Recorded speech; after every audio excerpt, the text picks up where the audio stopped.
Next.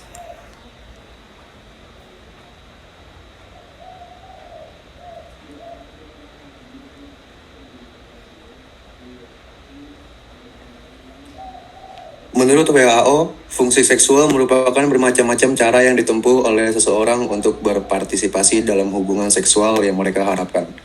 Ketidakmampuan individu dalam memenuhi kondisi-kondisi tersebut disebut dengan disfungsi seksual.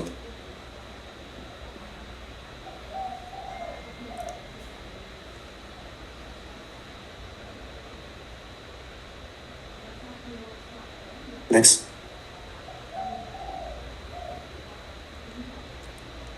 Menurut Maslan dan Mu'tadin, bentuk tingkah laku seks bermacam-macam, mulai dari kissing, necking, dan petting, dan intercourse.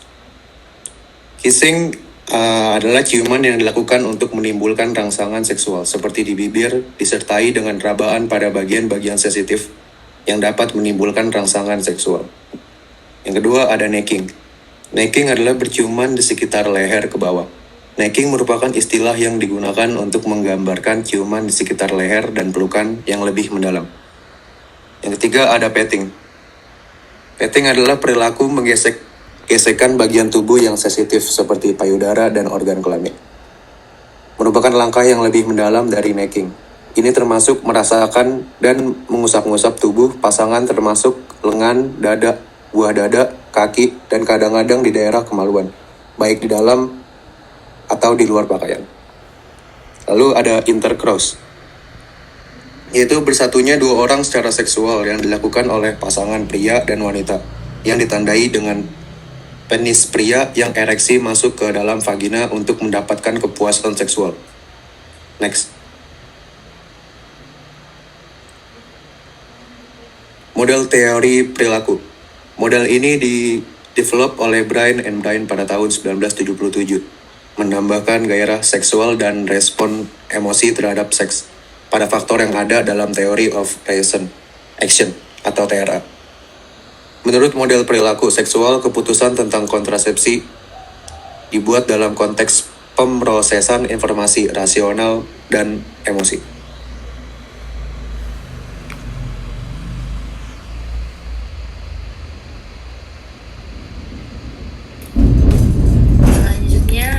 Perkembangan dari serokonversi HIV.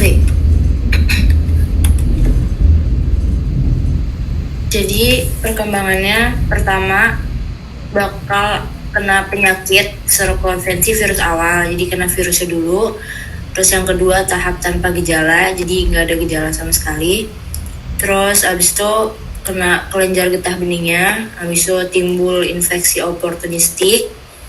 Habis itu ada kompleks terkait AIDS-nya, jadi sebelum AIDS itu ada kompleks-kompleksnya. Terus habis itu baru kena AIDS. Terus ada penggunaan kontrasepsi. Yang pertama ada pil KB. Pil KB itu yang jenisnya paling sering dipakai orang karena gampang didapetin juga, kayak lebih murah juga, jadi bisa diminum kayak obat. Terus yang kedua ada suntik KB. Biasanya jangka waktunya 3 bulan untuk mencegah kehamilan. Terus ada kondom pria. Kalau kondom pria biasanya dipakainya sama pria di alat kelaminnya biar nggak terjadi kehamilan. Terus kondom wanita dipakai, jadi bentuknya kayak gede plastik gitu, dimasukin ke wanita. Terus implan. Kalau implan, dia bentuknya seukuran batang korek api, dimasukin ke bagian bawah kulit. Jadi kayak dimasukin gitu biar si implannya itu ngeluarin hormon progestin. Jadi mencegah terjadi kehamilan selama 3 tahun. Terus ada kalau IUD itu bentuknya kayak huruf T gitu, dimasukin ke alat kelamin wanita. Jadi kayak di apa sih, di itulah. Terus ada periode perkembangan seksual. Yang pertama ada perasaan aman. perasaan aman itu terjadi umur 1 tahun. Jadi pas 1 tahun kita ngasih tahu ke anak bayi itu kayak udah ke mindset buat menyusu sama ibunya kan. Jadi kalau misalkan dia nyusu sama ibunya, nanti anak tersebut nggak akan mengalami kesulitan karena dia udah tahu dari awal kalau itu tuh ibunya yang nyusuin dia. Namanya fase oral. Terus yang kedua ada periode perkembangan rasa otonomi, itu dari umur 1 sampai 3 tahun. Jadi orang tua itu di sini ngajarin gitu, cuma semua sifat anak di masa depannya tergantung dari umur ini. Kayak misalkan anak yang boros atau ramah atau ya pokoknya sifat-sifat yang bakal terjadi masa depan itu diajarinnya di sini di umur ini. Terus ada periode perkembangan rasa inisiatif. Nah ini tuh dari anak usia 3 sampai 6 tahun itu kan suka main, kayak misalkan ngelukis, main musik atau apa di situ. Di sini lagi kreatifnya di seorang anak. Terus nanti umur 5 tahun dia bakal ngerasain alat kelaminnya sendiri, terus mulai kayak jenis kelaminnya tuh beda atau sama yang lain kayak. Terus pokoknya dia tahu deh di sini jenis kelaminnya dia tuh kayak gimana. Terus ada yang keempat, periode perkembangan rasa kesadaran pelaksanaan tugas. Jadi umur 6 sampai 12 bulan itu perkembangan intelektual. Jadi daya ingatnya kuat, terus bisa nyelesain tugas, lagi suka-sukanya belajar kayak gitu. Terus lagi bisa menerima kayak kalau diajarin tuh dia ngerti kayak gitu. Terus ada periode perkembangan identitas umur 12 sampai 18 tahun. Kalau di fase ini fase genital. Jadi hormon-hormonnya mulai tumbuh. Hormon-hormonnya mulai ada. Terus mulai aktif perkembangannya. Biasanya di umur-umur ini yang udah rada-rada kalau tentang seks tuh gimana gitu. Makanya kita harus ngedidiknya dari awal, dari kecil. Terus yang periode kemampuan kemesraan umur 18 tahun ke atas. Dia udah ngebedain kayak segi perkembangan fisiknya udah beda, cara berpakaian beda, berbicaranya beda, menghadapi lingkungannya. Terus udah ada kayak buat keinginan buat pacaran gitu, cari jodoh. Nah di umur-umur sini makanya kayak mulai buat kayak seks bebas kayak gitu. Biasanya nakalnya di umur 18 ke atas kan. Terus di sini juga ada pergaulan bebas.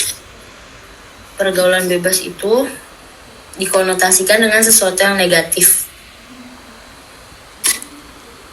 Kayak seks bebas, kayak narkoba, kehidupan malam. Terus tapi istilah ini tuh sebenarnya diadaptasikan dari budaya barat. Jadi orang barat tuh bebas buat melakukan hal-hal kayak gitu tanpa harus nyalahin norma-norma. Beda sama budaya kita, budaya timur yang anggap semuanya hal pergaulan bebas tuh kayak negatif banget, sampai kayak jauhin lah pergaulan bebas. Kayak orang tua juga suka ngasih tahu kan, jauhin, jangan sampai pergaulan bebas. Selanjutnya Dani. Nah, di sini ada pandangan soal seks bebas dari Imam Al-Ghazali. Nah, Imam Al-Ghazali itu membuat risalah kecil, Ayyuha al-Walad, untuk anak-anak agar memiliki perhatian yang tinggi terhadap ilmu moral, kerja positif, jiwa, dan spiritual. Nah, yang kedua ini ada penanaman rasa malu, jika kemaluannya terlihat dan membiasakan anak-anak berpakaian sopan. Nah, kan kalian tahu sendiri, ya walaupun memang tidak ada efeknya, tapi kan rata-rata yang kepancing hawa nafsunya itu oleh yang berpakaian minim, tapi memang nggak ngaruh apa-apa sih. Ya kalau emang udah liar ya udah liar aja yang memperkosa. Nah, jadi kenapa penanaman rasa malu itu dibutuhkan untuk pendidikan seksual? Next. Nah, di sini ada sumber moral juga, ada nilai agama, nilai yang bersumber dari Tuhan Yang Maha Esa diturunkan sebagai wahyu melalui para nabi dan rasul. Yang kedua ada nilai filsafat, perenungan dan pemikiran manusia untuk menjawab rahasia dan hakikat suatu melahirkan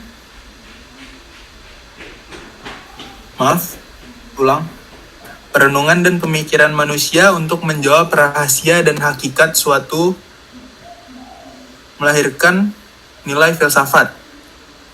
Ya, gitu. Yang ketiga, ada nilai budaya. Nah, nilai yang abstrak berupa panduan dari budaya sebagai sistem nilai, sosial, dan karya manusia. Sekian presentasi dari kelompok kami. Kalau kelebihan kekurangannya mohon maaf. Apakah ada yang ingin bertanya? Kalau nggak ada, kita masuk langsung ke HUT. Mantap.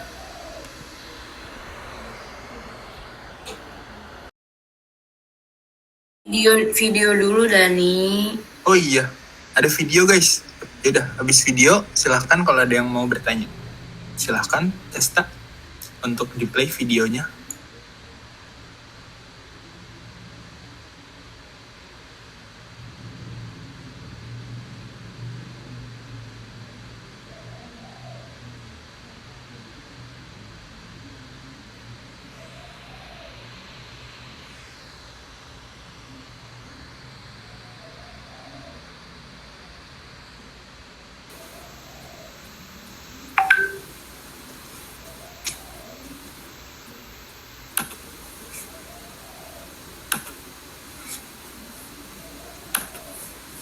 Halo semuanya, kami dari kelompok 6 ingin menerangkan materi tentang perilaku seks pranikah.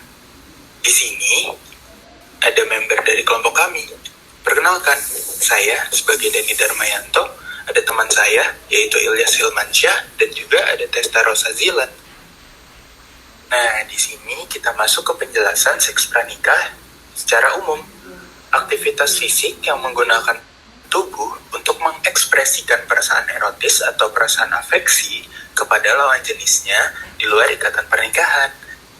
Nah, biasanya hal tersebut dilakukan oleh remaja dengan berbagai macam perilaku seksual dari berpegangan tangan sampai tahap bersenggama.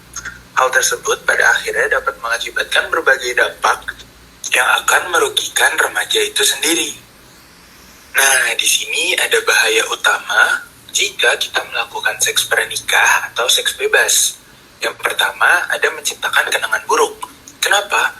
Karena secara moral ataupun secara agama, seks bebas itu sangat amat dilarang. Apalagi kalau keluarga besar kita sampai tahu kalau kita sudah melakukan seks bebas. Nah, kenapa ada yang pertama itu menciptakan kenangan buruk? Yang kedua, ada mengakibatkan kehamilan dan juga aborsi. Orang-orang sebagian besar yang melakukan seks bebas itu akan mengakibatkan kehamilan. Nah, kenapa ada aborsinya juga? Nah, di saat mereka mendapati kehamilan dan mereka tidak menginginkan anak tersebut, mereka rata-rata memutuskan untuk mengaborsi anak tersebut. Nah, dampak dari aborsi itu sendiri akan berefek kepada kesuburan yang dimiliki oleh wanita tersebut.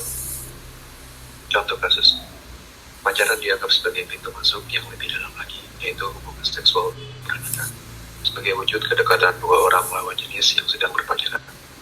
Karena intensitas bertemu dan pengaruh dari media yang didorong dari rasa ingin tahu yang tinggi, maka remaja melakukan hubungan seksual pranikah pada saat berpacaran. Berpacaran sebenarnya juga sudah melanggar nilai dan norma, seperti pergi berduaan, berpegangan tangan, ciuman, bahkan sampai melakukan seks pranikah. Konstruksi sosial membiarkan laki-laki dan perempuan untuk berpacaran tanpa larangan yang memaksa. Hal tersebut tanpa disadari mempengaruhi perilaku pasangan dalam berpacaran. Semakin banyak yang mengikuti, maka semakin kecil pengawasan terhadap penyimpangan sosial. Individu heteroseksual berinteraksi yang didasari rasa cinta, kasih, dan sayang untuk menjalin suatu hubungan, yaitu berpacaran. Jika berpacaran, remaja melakukan seks setelah nikah, yaitu suatu penyimpangan sosial. Dalam masyarakat, hubungan seks dilakukan oleh orang-orang yang cukup umur dan setelah melakukan pernikahan baik negara maupun agama. Namun ketika berpacaran, terdapat remaja yang sudah melakukan seks pranikah. Inilah yang bisa dikatakan sebagai penyimpangan sosial. Perilaku menyimpang. Perilaku menyimpang adalah hasil dari proses belajar atau yang dipelajari seorang dalam interaksinya dengan orang lain dan melibatkan komunikasi intens. Perilaku menyimpang sering terjadi dalam kelompok-kelompok personal yang intim dan akrab. Tujuan khusus, motivasi, dan dorongan dipelajari dari mendefinisikan norma yang menguntungkan dan tidak menguntungkan. Proposisi ini merupakan pengakuan adanya bertentangan norma. Kira-kira seberapa penting sih sex education untuk anak remaja? Pendidikan seks untuk anak remaja itu penting banget loh. Sini aku jelasin ya. Jadi pendidikan seks merupakan usaha untuk membekali pengetahuan tentang fungsi organ reproduksi dengan menanamkan moral, etika, serta agama agar tidak terjadi penyalahgunaan organ reproduksi. Para ahli psikologi juga menganjurkan kok agar anak-anak sejak dini mulai diperkenalkan dengan pendidikan seks yang sesuai dengan tahap perkembangan kedewasaan. Pendidikan seks juga sebagai komponen pokok dari kehidupan yang dibutuhkan manusia. Jadi pengertian ini nunjukin bahwa pendidikan seks itu luas banget, bukan hanya terkait dengan dimensi fisik, namun juga psikis dan sosial. Walaupun kayak gitu, saat ini telah terjadi reduksian makna.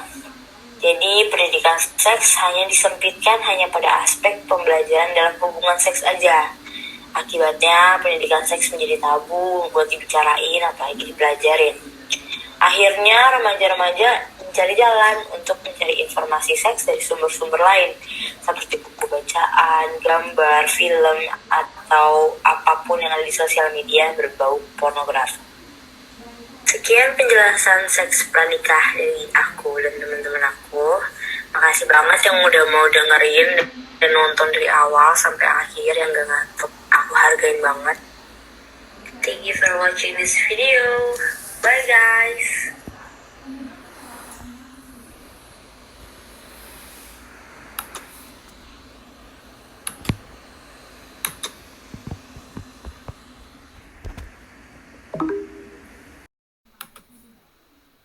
Silakan Nani.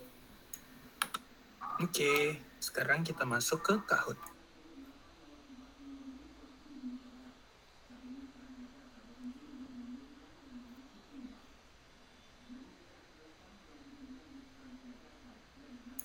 Nah, itu kodenya teman-teman ditunggu 2 menit. Sampai 5:07. Yang nggak masuk ya udah rugi sendiri. Mantap.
Yuk, 20 detik lagi yuk.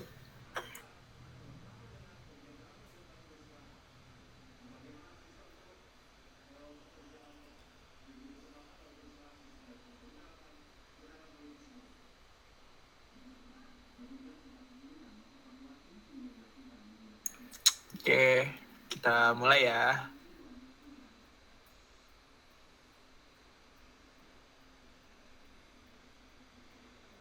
Ya seperti biasa sistemnya cepet-cepetan.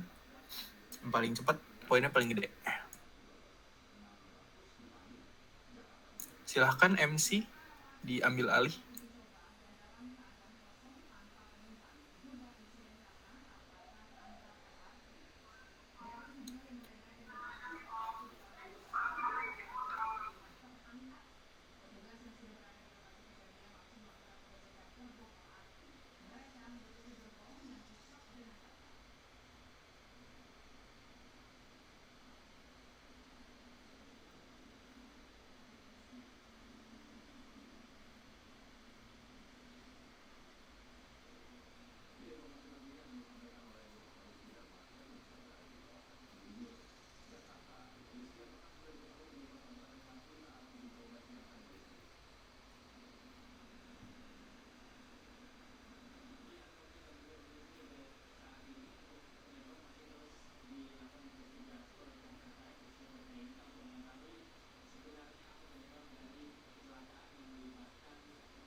kuisnya sudah selesai. Selamat kepada Alifa Zahra yang juara 1, juara 2 ditempati oleh Farah Alivia, juara ketiga ditempati oleh Putri Rita. Oke, terima kasih semuanya. Jangan lupa nanti nilainya disimpan Excelnya buat dikirim ke dosennya ya. Kembali lagi ke moderator. Thank you.